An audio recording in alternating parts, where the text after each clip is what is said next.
Friends, कैसे हो आप सब। उम्मीद है आप सब अच्छे होंगे। आज की जो वीडियो है ना, बहुत ही इंपॉर्टेंट है, इसलिए इस वीडियो को बिना स्किप करे शुरू से अंत तक बने रहना है, क्योंकि आज की इस वीडियो में हम बात करने वाले हैं।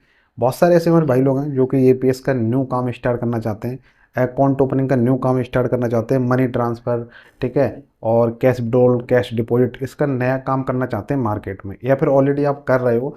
तो आपके मन में एक सवाल आता है कि भाई ये बताइए कि मार्केट में बहुत सारे पोर्टल हैं, तो कौन सा पोर्टल लें। लेकिन आज हम बात करने वाले हैं कि बेस्ट पोर्टल, ठीक है, जैसे अपना एयरटेल पेमेंट बैंक और स्पास मनी अभी करंट टाइम पर मार्केट में सबसे ज़्यादा यूज हो रहे हैं, तो दोनों जो है बेस्ट पोर्टल हैं। इस वीडियो में हम बात करेंगे, यदि आप एयरटेल पेमेंट बैंक का पोर्टल लेते हैं या फिर आप स्पास मनी का पोर्टल लेते हैं, दोनों में बेस्ट कौन सा है। यदि मान लीजिए आपने आज ही पोर्टल लिया स्पाइस मनी का या फिर एयरटेल का, तो आपको कौन कौन सी सर्विस ऐसी मिलेंगी जो तुरंत एक्टिव मिलेंगी। ठीक है, आपने आज ही पोर्टल लिया तो आप क्या क्या काम कर सकते हैं। ठीक है, तो आज की जो वीडियो है ना, बहुत इंपॉर्टेंट है, और आज के इस वीडियो में बेसिक लेवल से एडवांस लेवल तक की पूरी जानकारी देने वाला हूँ। आपको यूट्यूब पर कोई भी इस तरह की वीडियो देखने को नहीं मिलने वाली है। तो वीडियो इंपॉर्टेंट है, लाइक कर देना, और चैनल पर नए हैं तो सब्सक्राइब कर लेना, ठीक है, जिससे कि कोई भी ऐसी वीडियो आए तो आपसे मिस ना हो। अब सीधे हम बात करते हैं टॉपिक। दोस्तों, आज का हमारा जो सवाल है वो मेन टॉपिक हमारा ये है कि एयरटेल पेमेंट बैंक का जो पोर्टल है और स्पास मनी का जो पोर्टल है, ठीक है, दोनों में बेस्ट पोर्टल कौन सा है। यदि मान लीजिए आप जो है न्यू पोर्टल क्रिएट कराते हैं, चाहे एयरटेल का चाहे स्पास मनी का, तो आपको हैंड टू हैंड ऐसी कौन सी सर्विस मिलती है जो तुरंत यूज कर सकते हैं। ठीक है, कौन कौन सी सर्विस आपको एक्टिवेट मिलती हैं, आपको टोटल कितना खर्चा देना होता है, सारा कुछ इस वीडियो में कवर करेंगे। और बेस्ट पोर्टल कौन सा है दोनों में, वो भी इस वीडियो में कवर करेंगे। बाकी आप भी कमेंट कर देना कि भाई बेस्ट पोर्टल कौन सा है। तो सबसे पहले हम बात करते हैं एकदम बेसिक से। मान लीजिए आप जो है एयरटेल पेमेंट बैंक का पोर्टल लेते हैं या फिर आप स्पाइस मनी का पोर्टल लेते हैं, तो भाई दोनों ही पोर्टल के लिए आपको पेमेंट देना होगा। ठीक है, अगर हम बात करें भाई पेमेंट की एकदम बेसिक, ठीक है, तो भाई पोर्टल का चार्ज कटता है भाई 500 रुपये। यदि मान लीजिए आज स्पाइस मनी का आप पोर्टल लेते हैं तब भी 500 रुपये चार्ज कटेगा आपके पोर्टल से ही, तभी पोर्टल वो वर्क करेगा। या फिर आप एयरटेल पेमेंट बैंक का पोर्टल लेते हैं तब भी 500 रुपये चार्ज करता है। ये एकदम बेसिक चार्ज है, ठीक है, जो कि चार्ज करता है वो मैं आपको बता रहा हूँ। यदि आपके नियर बाई डिस्ट्रीब्यूटर वगैरह हैं, ठीक है, तो वहाँ से आप अपनी आईडी क्रिएट करा सकते हैं, दोनों में से किसी के भी, तो आपको 500 रुपये का चार्ज देना होगा, एकदम बेसिक। बाकी आप प्राइम आईडी लोगे तो उसमें चार्ज बढ़ जाता है, ठीक है, तो अपने हिसाब से आप देख सकते हो। लेकिन इसका जो बेसिक चार्ज है वो दोनों का ही 500 रुपये है। ठीक है, 500 रुपये में आप जो स्पाइस मनी का और एयरटेल का पोर्टल ले सकते हैं। ये पोर्टल जो है आप डायरेक्टली खुद से ही नहीं बना सकते, इसके लिए आपको डिस्ट्रीब्यूटर से संपर्क करना होता है। ऐसा नहीं कि भाई आप एयरटेल पेमेंट का पोर्टल लेना चाहते हैं तो भाई प्ले स्टोर से आपने एप्लीकेशन डाउनलोड किया, आधार कार्ड पैन कार्ड लगाए और वो पोर्टल स्टार्ट हो गया। तो भाई ऐसा कुछ नहीं है, इन दोनों पोर्टल के लिए आपको डिस्ट्रीब्यूटर से संपर्क करना होगा, तभी आप आईडी क्रिएट करा सकते हैं।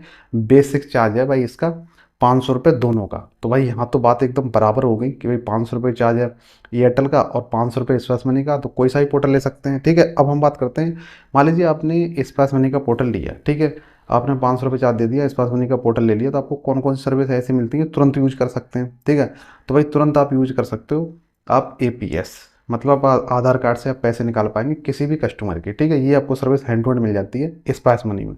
बाकी आप एनएसडीएल पेमेंट बैंक के अकाउंट ओपन नहीं कर पाएंगे, क्योंकि आप स्पाइस मनी का जब पोर्टल लेते हैं तो वहाँ पर जो है लगभग 6 महीने तक आपको पोर्टल यूज करना होगा। इसके बाद आप एनएसडीएल के पेमेंट ओपन कर पाएंगे, तभी आपको वो सर्विस मिलती है, तभी आपको वो ऑप्शन मिलता है। ठीक है, और स्पाइस मनी में आपके पास जैसे ही मान लीजिए आपने 6 महीने तक आईडी यूज कर ली, इसके बाद आपको एनएसडीएल पेमेंट बैंक का जो अकाउंट ओपन करते हैं वो आपको ऑप्शन मिल गया, फिर उसको भी आपको पैसे देने होंगे। मतलब फिर उसका भी जो प्लान होता है ना, उनका भी एक प्लान होता है 999 रुपये का, ठीक, मतलब 1000 रुपये करने पड़ेगी सर्विस, तो वो सर्विस आपकी एक्टिवेट होगी। फिर उसके बाद आप एनएसडीएल के पेमेंट अकाउंट ओपन कर पाएंगे। तो आई होप आपको क्लियर हो रहा होगा कि भाई यदि हम स्पाइस मनी का पोर्टल लेते हैं तो भाई एपीएस, जिससे हम आधार कार्ड से पैसे निकालते हैं, वो आपको हैंड टू हैंड मिल जाता है। एनएसडीएल पेमेंट बैंक के जो अकाउंट ओपन होते हैं वो सर्विस आपको नहीं मिलेगी। ठीक है, और एक आधार पे होता है स्पाइस मनी में, वो भी आपको नहीं मिलेगा। ठीक है, हैंड टू हैंड नहीं मिलता, वो भी आप जैसे जैसे आप काम करोगे उसी हिसाब से आपको सर्विस मिलती है। मतलब स्पाइस मनी में सभी सर्विसें हैंड टू हैंड आपको एक्टिवेट नहीं मिलती हैं,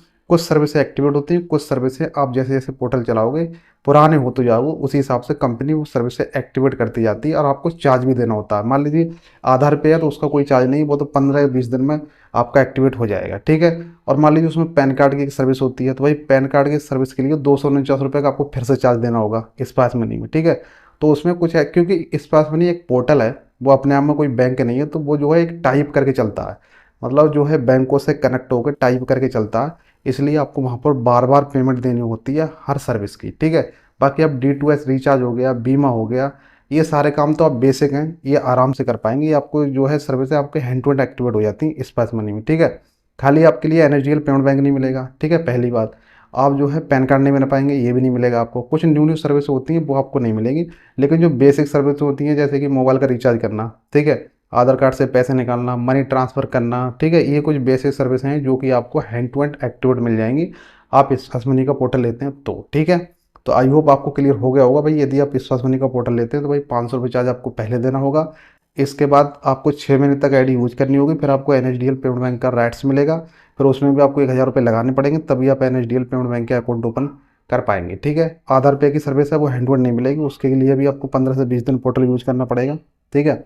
इसके बाद वो और भी कुछ सर्विसें हैं, वो सर्विसें आपको हैंड टू हैंड नहीं मिलेंगी, थोड़ा समय लगता है। तो आई होप आपको क्लियर हो गया हो। तो अब हम बात करते हैं, मान लीजिए आप एयरटेल पेमेंट का पोर्टल लेते हैं तो आपको कौन कौन सी सर्विसें हैंड टू हैंड एक्टिवेट मिल जाती हैं। तो सबसे पहले हम बात करते हैं तो बेसिक से। मान लीजिए आपने एयरटेल पेमेंट का पोर्टल अभी क्रिएट कराया, तो उसमें एपीएस की सर्विस होती है जो आधार कार्ड से पैसे निकालते हैं, ठीक है। वो सर्विस आपको हैंड टू हैंड मिल जाती है, आप तुरंत ही आप आधार कार्ड से पैसे निकाल पाएंगे, ये सर्विस मिल जाएगी।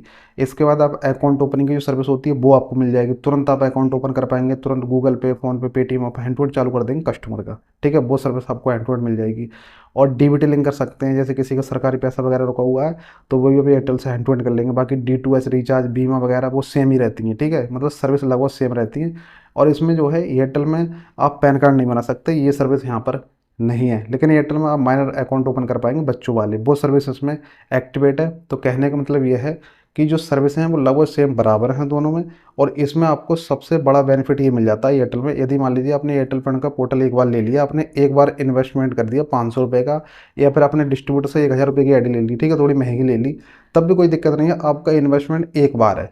इसके बाद अकाउंट ओपन के लिए अलग से चार्ज नहीं देना है, कोई भी सर्विस एक्टिवेट करने के लिए आपको कोई अलग से चार्ज नहीं देना होता है। यदि आप एक प्राइम रिटेलर बनना चाहते हैं, एक्स्ट्रा कमीशन कमाना चाहते हैं, तभी आपको एक्स्ट्रा चार्ज देना होता है, लेकिन ये वन टाइम चार्ज होता है एयरटेल में, ठीक है। अब हाँ स्पाइस मनी की बात करेंगे तो भाई स्पाइस मनी में आपको जो है अलग अलग चार्ज देने होते हैं, ठीक है, अलग अलग जो है सर्विस के हिसाब से उसमें अलग अलग चार्ज जाता है, इसमें एक बार चार्ज जाता है, तो दोनों में ये डिफरेंट है। बाकी एपीएस एकदम बढ़िया काम करता है, एयरटेल का भी स्पाइस मनी की सर्विस बहुत अच्छी है, ठीक है। दोनों का जो एपीएस है एकदम बराबर है, मनी ट्रांसफ़र कर पाएंगे दोनों से, कोई दिक्कत नहीं है, ठीक है।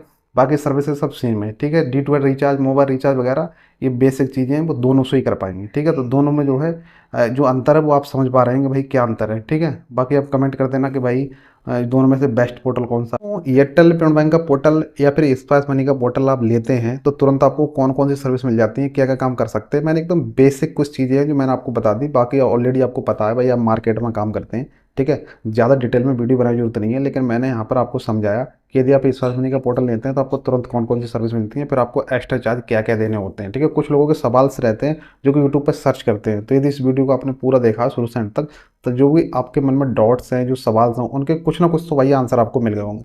फिर भी आपको कोई सवाल रह गया, कोई डाउट्स है यार, तो कमेंट कर देना, वहाँ पे मैं रिप्लाई दे दूंगा। बाकी आपके हिसाब से बेस्ट पोर्टल कौन सा है वो भी आप कमेंट ज़रूर कर देना। और वीडियो कैसी लगी, अगर आपको अच्छी लगी, जानकारी अच्छी लगी तो लाइक कर देना, और चैनल पर नए हैं तो यार चैनल को सब्सक्राइब जरूर करना, एक लाइक जरूर करना, जिससे क्या होता है कि भाई हम वीडियो बनाते हैं, मेहनत करते हैं, तो भाई हमें ऐसा लगता है कि जो भी हम जानकारी दे रहे हैं उससे कहीं ना कहीं भाई हमारी जो ऑडियंस आ रही है, हमारी वीडियो देख रही है, उनका कहीं ना कहीं भाई प्रॉब्लम का सॉल्यूशन हो रहा है। तो आई होप फ्रेंड्स आपको क्लियर हो गया होगा। तो आज की इस वीडियो में बस इतना ही, मिलते कोई नेक्स्ट वीडियो में कोई सटीक जानकारी के साथ, तब तक के लिए जय हिंद, जय भारत।